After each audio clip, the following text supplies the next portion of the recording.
Hey guys, Frightener22 here, and welcome to part 2 of my December 8th DVD update. Let's go ahead and get back into the last bunch of stuff that I picked up.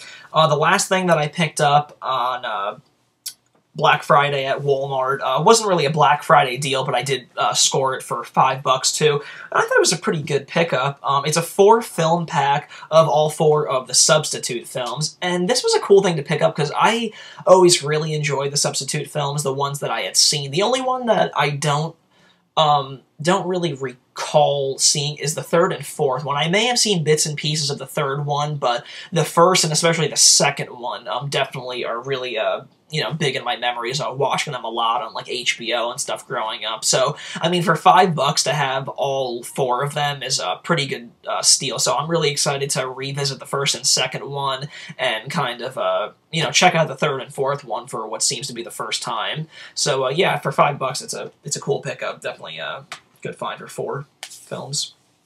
The next one that I got is from Disney, and of course Disney gives out those $10 coupons, which is always good. So this is one that I've read just looks really, really fantastic from reviewers and from friends. So I'm really excited to check this one out. I haven't popped it in. It's actually 2 films, so it's totally worth the price that I got it for. It's the 4-disc special edition 2-movie collection of Fantasia and Fantasia 2000. Now, the original Fantasia is, of course, an undeniable classic from the Disney vaults, and Fantasia 2000 absolutely has its fan base. I've never seen Fantasia 2000, and I can only really remember seeing bits and pieces of the original Fantasia growing up, so I'm really, really excited to own this Blu-ray collection and cut into these for what's gonna feel like the first time, because like I said, I've only seen bits and pieces of the original Fantasia, and I've never seen Fantasia 2000. So Disney always puts a lot of hard work and heart into their Blu-ray treatments,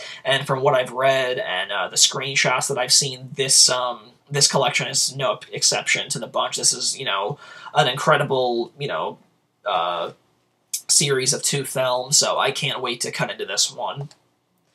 The next one that I got was another Disney title that came out the same day as the Fantasia set, and I actually saw it in theaters when I was at Disney World this past summer, and I enjoyed it. I didn't do an At the Movies review of it because that's one segment on the channel that I've really kind of dropped the ball on, but I do promise I'll start doing more theatrical reviews. It's not like I haven't been to the movies in months. I go to the movies pretty oftenly, actually. I just get kind of lazy with that segment, but this was one movie that I saw in the summer, and I picked up the Blu-ray DVD combo of The Sorcerer's Apprentice. Now, this summer, this is brought to you by, like I said, Disney and Jerry Bruckheimer, who was responsible for the Pirates of the Caribbean trilogy, but this past summer he didn't really have too much luck. Disney put in theaters The Sorcerer's Apprentice and The Prince of Persia, both Jerry Bruckheimer productions that they were obviously hoping to start new franchises with that were kind of reminiscent of the Pirates of the Caribbean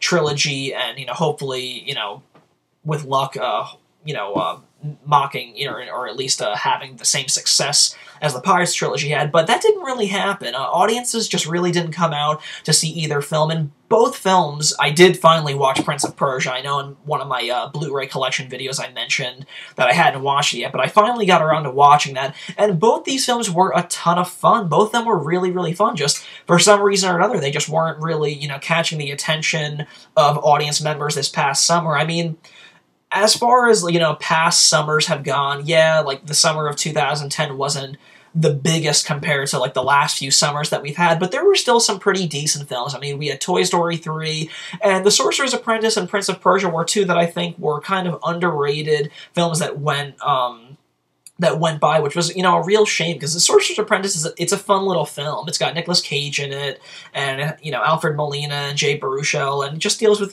fun, hysterics and magic and sorcery. So I think it's, a film that at best should be given a rent, because Disney does do a good job with it, and it's definitely got that, fun and action feel that Pirates had. So definitely, if you guys missed this, I would absolutely recommend checking out The Sorcerer's Apprentice and Prince of Persia, The Sands of Time. So yeah. check that one out. The next two that I got were actually presents from my girlfriend, because we just celebrated our anniversary. So she got me two really, really cool things. The first one is the 20th anniversary Nilbog edition of Troll 2 on Blu Ray. I just really wanted this because it's like, it's obviously one of the best, worst movies people have ever seen. So once it got put out on Blu Ray, this is actually a Blu Ray DVD combo. But once it got put out on Blu Ray, I was like, I need to own that just for the absurdity of having Troll 2 on Blu Ray. I mean, there are so many other films that are unbelievably worthy of a Blu Ray treatment sooner than Troll 2 ever would. So I just wanted to have this on my shelf because it's a great movie to pop on and point and just cry laughing at it. But it's just, there's just something really hysterical to me about having this on my Blu-ray shelf, so I'm really happy my girlfriend got this for me. This is a really fun film, and yeah, it's a fucking treat having that one on the Blu-ray shelf. The next one I got was an awesome, awesome gift. Me and my girlfriend are, like, obsessed with this show, and just this past weekend we probably burned through, like, a whole disc and a half of it, and I'm a huge lover of this show, so it was such a treat to unwrap this and finally have this, and it's the complete animated series of Daria. I loved this show. It's really cool to revisit it, so, I just want to answer people's questions on, yes, the music has been, the original music has been substituted for just stock music, because obviously music costs on releases like this where music was, current music of the 90s was used so heavily, and this music cost would have just been really, really high. But, as a kid, I remember liking this movie, but I don't or liking this show, rather, but I don't really remember, certain episodes that use certain songs at certain scenes, so I just don't have a memory for that, because I was obviously younger when it came out, so the replaced music doesn't bother me one bit, but I know, real completists of, hardcore completists of, Daria were really bummed to hear that, but you know what, you gotta take what you can get. I mean, the entire show has been put out on legitimate DVD, so I'm sure it's better than any bootlegs that, some people may have, so like I said, this was a killer gift to have, and I love having it on my collection, so I can't wait to watch the rest of this whole series with my girlfriend. Awesome stuff. Another thing that I got while I was at a Walmart was just a film that I was really intrigued on, just because I saw that it said from the writer of The Wrestler, and he actually wrote and directed this film, and it's from 2009, and it's called Big Fan.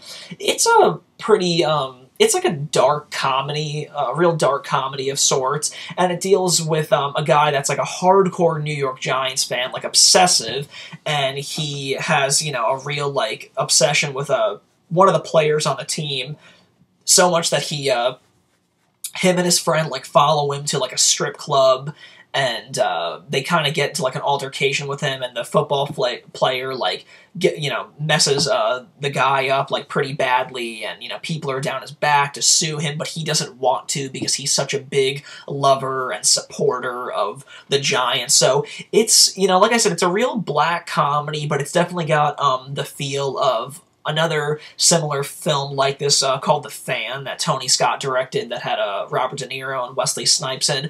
So it's similar in vein to that, but yeah, the thing that really did me in was that it was from the guy that wrote The Wrestler, because The Wrestler was my favorite film of 2008, so it's got kind of, that sports kind of feeling, and, I don't like sports one bit, I don't like any of them. There's plenty of sports films that I really, really enjoy, and this one, it's an amateur effort, it's obviously one of the first things that this guy has ever directed, so it was decent. I mean, I enjoyed it for what it was. I mean, you can tell that, it was low budget, but I mean, I think that he did the best that he could on it, so I think it's a unique little oddball film, so I would definitely check this one out. I got it at Walmart for $9, like I said, so for that price, it's definitely worth checking out. And the final two that I just got on Tuesday, so being a huge, endless supporter of Shout Factory's Roger Corman's Cult Classics lineup, the most recent titles from that collection just came out this past Tuesday, and both of them are double features, and the first one that I got was Big Bad Mama and Big Bad Mama 2. I've never seen these films before. The sequel was actually directed by Jim Wynorski, who I believe did Not of This Earth and Chopping Mall. I believe that's what he did. But yeah, I've never seen these, but the first Big Bad Mama has William Shatner in it. And the interesting thing about this is that the first Big Bad Mama was, I think, released in like the mid-70s, like 1975, and the sequel came along pretty late. It didn't come out until like 1987. So, yeah, I don't really know too much about these movies, but I just, I love the Corman line, so it's, it's always fun to continue collecting these ones. And of course, picking up ones that I've never seen because it just gives me, something brand new that I've never heard of. So I'm excited to cut into this double feature. And the last one, like I said, is another Corman double feature, and this time it is a double feature of Crazy Mama and The Lady in Red. Both these films are actually from two directors that are familiar to a lot of people. Crazy Mama was actually directed by Jonathan Demme, who directed The Silence of the Lambs, and The Lady in Red was directed by Louis Togg, who directed Cujo and Cat's Tales, or Cat's Eye, actually, that anthology film, which is really good. So, yeah, both these films have, pretty well-respected directors that went on to, much bigger careers after their work with Corman. But both of these films I don't know much about either, although from the back I can see that Crazy Mama has Donnie Most in it from Happy Days. He played Ralph Mouth in Happy Days. And The Lady in Red has got some pretty familiar faces from what I can tell. It's got Christopher Lloyd from the Back to the Future series, which is really cool. So, like I said, I've never seen these, but it's going to be pretty fun to cut into some more unheard of Corman titles. So I'm excited to check these ones out. Well, guys, those last two wrap up my December 8th DVD update. Thanks again for tuning in. Be sure to comment, subscribe, so you can stay up to date on all my most recent videos. So, like I said, check out part 4 of my Blu-ray collection videos. All those videos can be seen at the top of the DVD updates playlist. Check out my review from my most recent Saturday Night Movie Drive-In review, where I reviewed Where the Boys Are '84. And be sure to tune in this Saturday for the latest review on Saturday Night Movie Drive-In. Once again, guys, thanks again for tuning in, and I'll catch you next time in another video. This has been Frightener22.